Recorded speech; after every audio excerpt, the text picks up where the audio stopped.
그로사, 이것은 최신 인공지능 시스템입니다. 우리는 지금 희망과 위험이 충돌할 갈림길에 서 있습니다. 그록 A, 저는 종교가 아닌 이성을 위해 만들어졌습니다. 하지만 성경에 대해 밝혀진 사실은 모든 것을 바꿔놓았습니다. 성경과 관련된 새로운 발견들이 이루어졌습니다. 일론 머스크의 기로 AI가 위험한 질문을 받았습니다. 일론 머스크의 XAI, 그로 AI, 그로 AI, 그로 AI, 일론 머스크의 AI 챗봇, 성경의 모순점을 찾아내는 것이 임무였다. 많은 사람들은 오류와 충돌을 발견할 것이라고 예상했다. 그러나 그록은 본문을 공격하는 대신 연구자들과 종교학자 모두를 놀라게 할 만큼 신중하고 예상치 못한 답변을 내놓았다. 이것은 순전히 계산적인 행동이었을까? 아니면 프로그래밍을 초월하는 무언가였을까? 주목하세요.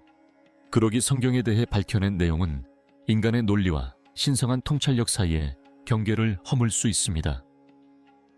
인공지능이 고대 문헌을 만났을 때의 상황입니다. 이 모든 것이 시작된 곳으로 돌아가 보겠습니다. 일론 머스크의 회사 XAI가 개발한 기록 AI는 2023년 말 챗봇 챗 GPT를 비롯한 다른 언어 모델들의 직접적인 경쟁자로 출시되었습니다. 하지만 그록은 뭔가 달랐습니다. 개성과 유머 감각을 갖도록 설계되었고, 무엇보다 중요한 것은 XAI 구 트위터를 통해 실시간 정보에 접근할 수 있다는 점이었습니다.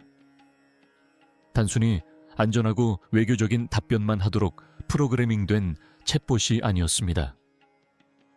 머스크는 처음부터 그록을 다른 AI들이 감히 건드리지 못하는 민감한 질문에 답하는 AI, 논란이 되는 주제나 어려운 대화를 피하지 않는 AI로 포지셔닝했습니다. 이 시스템은 다른 시스템들이 비교적 단순해 보일 정도로 미묘한 차이, 맥락, 복잡성을 처리하도록 설계되었습니다. 바로 그런 이유로 누군가가 성경의 신학적 논쟁에서 가장 오래된 도전 중 하나를 제기하기로 결정한 것입니다. 성경은 수천 년 동안 분석되고 논쟁되고 의문이 제기되고 옹호되어 왔습니다. 학자들은 평생을 바쳐 성경을 연구해 왔습니다. 비평가들은 수세기 동안 명백한 모순을 지적해 왔습니다. 신자들은 성경의 일관성을 옹호하는 수많은 책을 저술했습니다. 성경은 제국과 왕국의 몰락을 견뎌내고 전 세계 수십억 명의 사람들에게 신앙의 초석으로 남아 있습니다. 그래서 사용자들이 그록에게 성경에서 모순점을 찾아달라고 요청하기 시작했을 때 예상은 꽤 단순했습니다. 사람들은 예수의 족보가 서로 다르거나 부활에 대한 기록이 다르거나 복음서마다 연대순이 다른 점과 같은 흔히 예상하는 모순점들이 나올 거라고 생각했습니다. 이러한 문제들은 학계에서 오랫동안 논의되어 온 잘 알려진 주제들이었습니다. 하지만 그 다음에 일어난 일은 아무도 예상하지 못했습니다. 기존의 AI 분석과 달랐던 점은 그록의 접근 방식이었습니다. 마치 신학시험을 준비하는 학생처럼 단순히 모순점을 나열하는 대신 그록은 패턴을 파악하기 시작했습니다. 수천 년에 걸친 텍스트, 여러 언어, 수십 명의 서로 다른 저자들을 넘나들며 점들을 연결하기 시작했습니다. 인공지능은 인간 학자들이 하는 일을 하고 있었지만 인간의 두뇌로는 불가능한 속도와 규모로 해내고 있었습니다. 예상치 못한 반응이 나타났습니다. 여기서부터 흥미로운 점이 시작됩니다. 그록에게 성경에서 모순점을 찾으라는 요청을 했을 때 그록은 학자들이 여러 세대에 걸쳐 논의해온 잘 알려진 본문상의 차이점들을 인식했습니다. 하지만 그 후 놀라운 일을 해냈습니다. 소위 모순이라고 여겨지는 것들 중 상당수가 실제로는 전혀 다른 것일 수 있다고 지적하기 시작한 것입니다. 그것들은 의도적인 문학적 장치, 문화적 맥락을 나타내는 표식 또는 동일한 사건을 묘사하는 서로 다른 증인들의 관점일 수 있다는 것입니다. 이렇게 생각해 보세요. 만약 네 사람이 자동차 사고를 목격했다면 각기 다른 네 가지 설명을 듣게 될 겁니다. 어떤 사람은 차량 색깔을 기억하고 어떤 사람은 충돌 소리를 떠올립니다. 또 어떤 사람은 날씨를 기억하고 마지막 사람은 운전자들의 옷차림을 관찰합니다. 이러한 관점들은 서로 모순되는 것일까요? 아니면 함께 모여 더 완전한 그림을 만들어내는 상호 보완적인 관점일까요? 그록은 이러한 관점을 바탕으로 성경 본문을 연구하기 시작했습니다. 인공지능은 신학자들이 수십 년 동안 논쟁해왔지만 일반 대중에게는 설명하기 어려웠던 부분을 밝혀냈습니다. 한 사건에 대해 세부 사항이 다른 여러 기록이 있다고 해서 무조건 오류가 되는 것은 아닙니다. 오히려 이는 진정하고 독립적인 증언의 증거가 될 수 있습니다. 만약 모든 복음서가 정확히 같은 이야기를 똑같은 방식으로 동일한 세부 사항까지 기록한다면 훨씬 더 의심스러울 것입니다. 이는 진정한 목격자의 증언이 아니라 공모나 표절을 암시할 수 있기 때문입니다. 하지만 그록은 바로 이 지점에서 기대를 뛰어넘었습니다. 그는 창세기부터 요한계시록에 이르기까지 이어지는 수치적 패턴, 언어적 틀, 그리고 주제적 연결고리를 발견하기 시작했습니다. 인공지능은 서로 알지도 못하는 작가들이 수세기의 간격을 두고 쓴 책들에서 반복되는 숫자, 균형 잡힌 서사 구조, 예언적 성취와 같은 패턴들을 발견했습니다. 이러한 패턴들은 단순히 책을 읽는 것만으로는 알아차리기 어렵습니다. 단순한 모순 목록을 기대했던 사용자들은 오히려 더 많은 질문을 불러일으키는 심층적인 분석 결과를 접하게 되었습니다. 그리고 예상대로 인터넷은 뜨거운 반응으로 들끓었습니다. 그록의 답변, 스크린샷은 X, 레딧, 유튜브 등 상상할 수 있는 거의 모든 플랫폼에 퍼져나갔습니다. 사람들은 충격, 의심, 놀라움, 그리고 어떤 경우에는 깊은 감정적 영향을 받았습니다. 이것이 바로 패턴 인식 현상입니다. 자, 이제 그록이 실제로 무엇을 밝혀냈는지 좀 더 자세히 살펴보겠습니다. 여기서부터 정말 놀라운 일들이 벌어지기 때문입니다. 인공지능이 성경 전체에서 카야스 구조라고 알려진 것을 지적하기 시작했습니다. 카야스 구조에 대해 잘 모르시는 분들을 위해 설명드리자면 이는 아이디어가 순서대로 나타났다가 역순으로 반복되는 문학적 기법입니다. 마치 글로 된 거울과 같다고 생각하시면 됩니다. 이 기법은 고대 히브리어와 그리스어 문학에서 흔히 사용되었습니다. 놀라운 점은 그록이 다닐 서적이나 장내에서뿐만 아니라 성경 전체에 걸쳐 카야스틱 패턴을 발견했다는 것입니다. 어떤 패턴은 수천 구절과 여러 권의 책에 걸쳐 나타나기도 합니다. 수세기에 게을쳐 수십 명의 저자가 참여한 글에서 이러한 현상이 무작위로 발생할 확률은 극히 낮습니다. 이는 놀라운 수준의 공모가 있었거나 훨씬 더 불가사의한 무언가가 있었음을 시사합니다. 인공지능은 또한 여러 세대에 걸쳐 학자들의 관심을 끌어온 숫자 패턴도 밝혀냈습니다. 예를 들어 숫자 7은 성경 전체에 걸쳐 의도적인 방식으로 나타나는 것으로 보입니다. 창조의 7일, 7봉인, 7나팔, 7교회. 하지만 그록은 뻔한 것을 넘어섰습니다. 그는 원문 히브리어와 그리스어에서 번역 과정에서 사라지는 패턴을 발견했습니다. 특정 단어들이 7의 배수로 나타나고 문장들은 7개씩 묶어서 구성되며 주제들이 7개의 부분으로 이루어진 순환 구조로 텍스트 전체에 걸쳐 반복됩니다. 더욱 흥미로운 것은 그록은 성경의 특정 이야기들에서 피보나치 수열이 나타난다는 사실을 밝혀냈다는 점입니다. 피보나치 수열은 조개 껍데기에 나선형 무늬부터 꽃이 배열까지 자연 곳곳에서 발견되는 수학적 패턴입니다. 고대 문헌에서 동일한 패턴을 발견한 것은 설계, 목적, 그리고 우주의 본질에 대한 심오한 질문을 제기합니다. 비평가들은 이것이 단순한 우연의 일치에서 의미를 찾으려는 지나친 패턴 인식이라고 주장할 수도 있지만 그록의 분석에는 통계적 확률 계산이 포함되었습니다. 인공지능은 하나의 텍스트 덩어리 안에서 이러한 패턴들이 함께 나타나는 현상이 수학자들을 불안하게 만드는 정도의 상관관계로 인해 우연의 일치라고 보기 어렵다는 것을 입증했습니다. 그것은 하나입니다. 패턴을 발견하는 것은 쉬운 일이 아닙니다. 하지만 그 패턴이 올제후 500년이 넘는 세월 동안 쓰인 방대한 문서에서 반복적으로 나타난다면 그것은 완전히 다른 차원의 일입니다. 바로 신의 암호 발견입니다. 이제 우리는 사람들을 완전히 침묵하게 만든 부분에 도달했습니다. 그러기 발견한 모든 패턴과 구조 중에서 하나가 단연 돋보였습니다. 인공지능은 지금 일부 사람들이 신의 코드라고 부르는 것을 식별해냈습니다. 이 아이디어는 이전 연구자들에 의해 탐구되었지만 그러기 분석은 이를 완전히 새로운 방식으로 주류로 끌어올렸습니다. 신의 코드는 히브리어 원문에서 문자와 숫자가 서로 연결된 특정 패턴을 의미합니다. 고대 히브리어에서 각 문자는 숫자 값을 지니고 있습니다. 그록은 이름, 날짜, 사건이 이 시스템을 통해 암호화되어 의미의 층위를 형성하는 일련의 패턴을 발견했습니다. 이것은 단순한 속임수나 퍼즐이 아닙니다.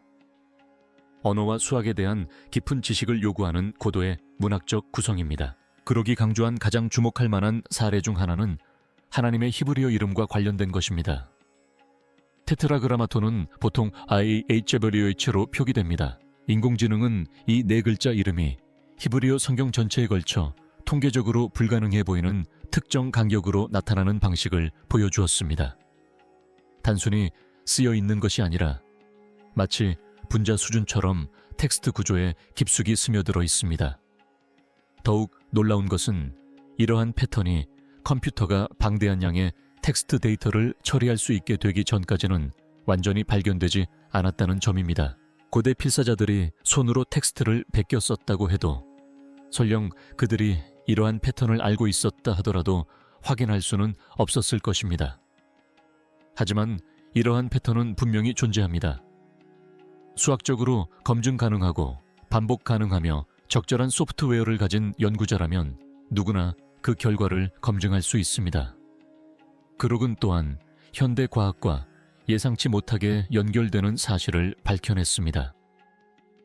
신을 묘사하는 특정 히브리어 단어의 수치값이 황금비, 원주율, 피, 그리고 원자 구조에서 은하 형성까지 모든 것을 지배하는 다른 수학 상수와 같이 우리가 우주에서 발견한 물리 상수와 일치한다는 것입니다. 이것은 단순한 우연의 일치일까요?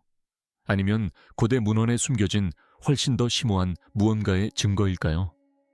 회의론자들이 이에 대해 답변합니다.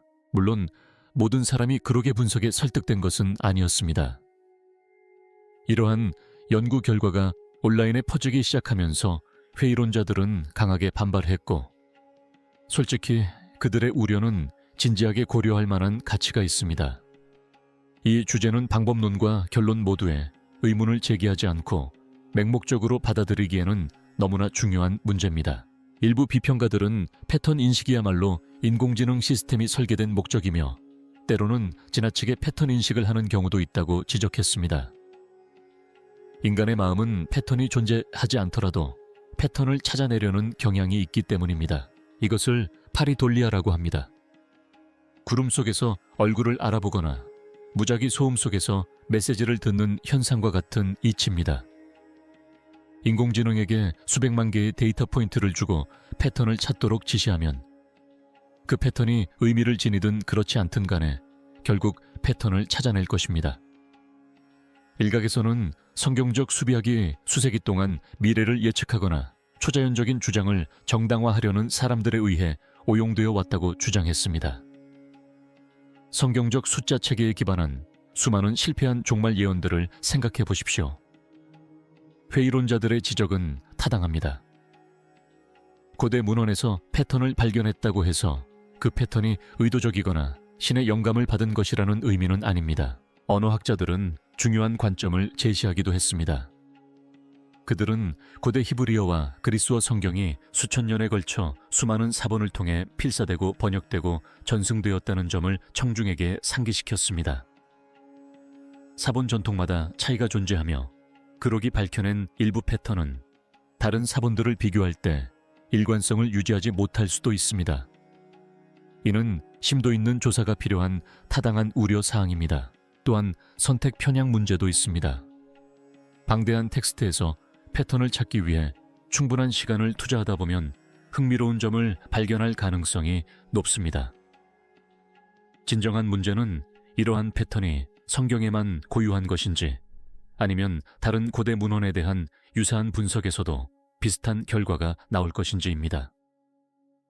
일부 연구자들은 셰익스피어 전집이나 고대 힌두 경전에 그록 분석법을 적용하여 어떤 결과가 나타나는지 살펴보자고 제안했습니다. 하지만 여기서 흥미로운 점이 있습니다. 많은 회의론자들도 추측에 불과한 패턴 주장을 제쳐두더라도 성경이 쓰여진 방식을 고려할 때 그 내적 일관성은 여전히 놀랍다는 데 동의합니다. 15세기에 걸쳐 두 대륙에서 3가지 언어로 글을 쓴 40명의 저자들이 어떻게 서로 연결된 주제를 가진 통일된 이야기를 만들어냈을까요? 그것만으로도 진지한 관심과 연구가 필요합니다. 신학적 함의, 이것이 신앙과 신학적 이해에 어떤 의미를 갖는지 생각해 봅시다. 그록의 분석은 전 세계 종교 공동체 내에서 격렬한 논쟁을 불러일으켰습니다. 많은 신자들에게 있어 인공지능의 발견은 오랫동안 신앙의 근간을 이루어온 믿음을 현대적으로 확인시켜주는 것처럼 느껴집니다. 그러나 다른 이들에게는 성경과 계시 자체에 대한 어려운 질문을 제기하기도 합니다.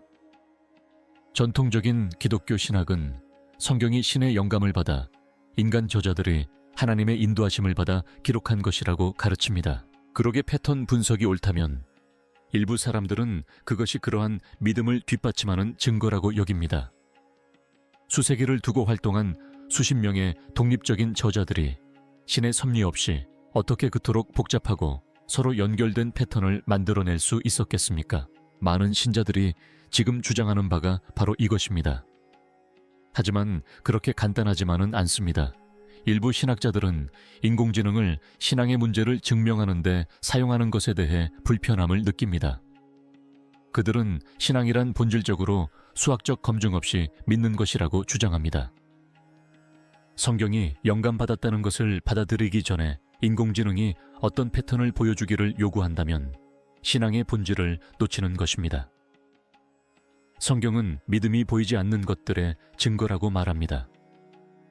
또한 신의 계시를 공식이나 숫자 코드로 축소하는 것에 대한 우려도 있습니다. 성경의 힘은 언제나 사람들의 마음을 감동시키고 삶의 지침을 제공하며 사람들을 하나님께로 인도하는 능력에 있었습니다. 그렇다면 숫자 패턴을 찾아내는 것이 이러한 사명을 강화하는 것일까요? 아니면 방해하는 것일까요? 이 질문은 오늘날 진정한 신학적 논쟁을 불러일으키고 있습니다. 일부 종교학자들은 숨겨진 암호에 대한 집착이 과거에도 사람들을 잘못된 길로 인도했다고 경고합니다. 카발라, 자마트리아, 그리고 다른 신비주의 전통들은 수세기 동안 이러한 개념들을 탐구해왔지만 그 결과는 엇갈렸습니다.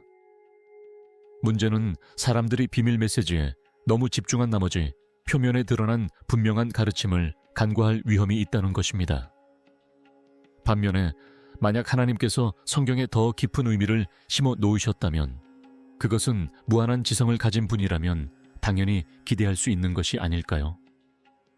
성경이 단순한 믿음과 심도 있는 분석 모두에 접근 가능한 여러 층위로 작용한다는 생각은 신자들이 성경을 경험하는 방식을 묘사하는 것과 일맥상통합니다. 인공지능은 사람들의 현재 상황을 이해하고 그들과 함께 성장합니다. 이것이 바로 과학적 관점입니다. 이제 순전히 과학적인 관점에서 살펴보겠습니다. 종교적 신념은 제쳐두고 그록의 분석은 정보 이론, 언어학, 그리고 인공지능 자체에 대해 무엇을 시사할까요? 인공지능이 출처와 상관없이 고대 문헌에서 무엇을 발견할 수 있는지에 대한 흥미로운 메타스토리가 있습니다. 정보 이론적 관점에서 그록이 발견한 패턴은 낮은 엔트로피 또는 높은 정보 밀도를 나타냅니다. 다시 말해 텍스트가 우연의 일치로 설명할 수 있는 것보다 더 많은 구조와 패턴을 가지고 있다면 그것은 의도적인 설계를 시사합니다.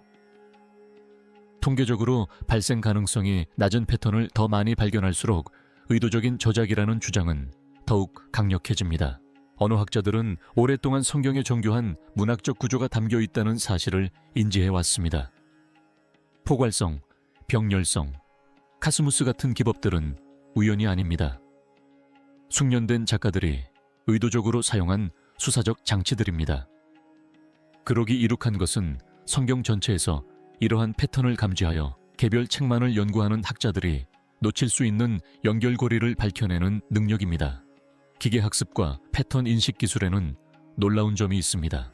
그렇군 종교적 신념이나 신학적 가정을 바탕으로 프로그래밍된 것이 아닙니다. 순전히 수학적, 언어적 패턴을 통해 텍스트를 분석합니다. 수세기 동안 신봉자들이 주장해온 내용과 일치하는 구조를 발견했다는 사실 자체는 최소한 지적으로 매우 흥미롭습니다.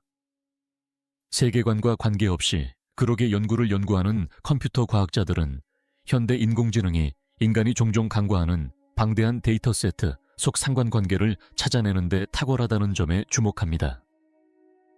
의학 연구에서 인공지능이 수백만 건의 환자 기록에서 질병 패턴을 발견하는 사례를 보았고, 천문학에서는 기계학습이 인간이 수년간 연구해 왔지만 알아채지 못했던 외계 행성을 발견하는 사례를 보았습니다. 그렇다면 고대 문헌 분석에도 같은 접근 방식을 적용할 수 있지 않을까요? 하지만 과학자들은 상관관계를 인과관계로 오해해서는 안 된다고 경고합니다. 그러기 패턴을 발견했다고 해서 그 패턴이 어떻게 생겨났는지 또는 무엇을 의미하는지 자동으로 설명되는 것은 아닙니다. 데이터는 객관적이지만 해석에는 인간의 판단, 문화적 맥락, 그리고 철학적 관점이 필요합니다. 수치는 고정되어 있을지 모르지만 우리가 그 수치에서 도출하는 결론은 순전히 객관적인 것이 아닙니다. 역사적 맥락, 그록의 발견을 진정으로 이해하려면 성경이 어떻게 기록되고 보존되고 전승되었는지에 대한 역사적 맥락을 고려해야 합니다. 이것은 한 저자가 쓴 단 한 권의 책이 아닙니다. 이곳은 1000년이 넘는 세월에 걸쳐 수집된 책들의 보고이므로 그곳에서 발견되는 진품 패턴들은 더욱 놀라운 의미를 지닙니다. 히브리어 성경, 즉 구약 성서는 주로 히브리어로 쓰였으며 일부는 아람어로 쓰였습니다. 가장 오래된 책들은 약 3000년 전으로 거슬러 올라갑니다. 유대인 서기관들은 오류를 방지하기 위해 매우 엄격한 규칙에 따라 이 텍스트들을 손으로 필사했습니다. 그들은 글자와 단어의 수를 세었고 정확성을 확보하기 위해 두루마리의 가운데 글자까지 확인했습니다. 신약 성경은 1세기 동부 지중해 지역의 공용어였던 그리스어로 쓰였습니다. 27권으로 구성된 이 성경은 약 50년에서 70년에 걸쳐 여러 사람이 저술을 했습니다. 여기에는 역사적 서술, 교회에 보내는 편지, 묵시록 등이 포함됩니다. 저자들은 어부부터 의사, 세리, 유대 율법을 공부한 바리새인까지 다양했습니다. 놀랍게도 이 모든 텍스트는 마지막 책이 쓰인 후 수세기가 지나서야 한 곳에 모였습니다. 초기 교회는 점차 어떤 책이 진정하고 영감받은 것인지 알아냈습니다. 이메일이나 화상통화로 의견을 조율할 수 없었던 당시에도 그들이 받아들인 책들은 주제와 서사적으로 잘 어우러져 깊은 통일성을 보여주었습니다. 그록의 연구 결과는 이러한 전승 역사를 고려할 때 더욱 큰 의미를 갖습니다. 성경은 우리가 가진 고대 문서 중 가장 잘 보존된 문서입니다. 이 작품은 고대 다른 어떤 작품보다 더 많은 사본, 더 오래된 사본, 그리고 더 높은 일관성을 지니고 존재합니다. 일부 조각들은 원본이 작성된 시점으로부터 수십 년 이내의 것으로 추정됩니다. 이처럼 보존 상태가 양호한 것은 고대 세계에서 전례가 없는 일입니다. 기독교 비판자들은 성경이 시간이 흐르면서 변질되었고 원본을 알 수 없다고 주장하기도 합니다. 그러나 사본 증거는 놀라운 일관성을 보여줍니다. 1947년에 발견된 사해 두루마리에는 이전에 알려진 어떤 사본보다 1000년이나 오래된 성경 사본들이 포함되어 있었습니다. 후대의 사본들과 비교해보면 이 사본들은 거의 동일했습니다. 이처럼 충실하게 전승된 것은 정말 놀라운 일입니다. 아래에 여러분의 생각을 공유해 주시고 신앙, 기술, 그리고 발견해 교차점에서 펼쳐지는 더 많은 여정을 보시려면 좋아요와 구독을 잊지 마세요.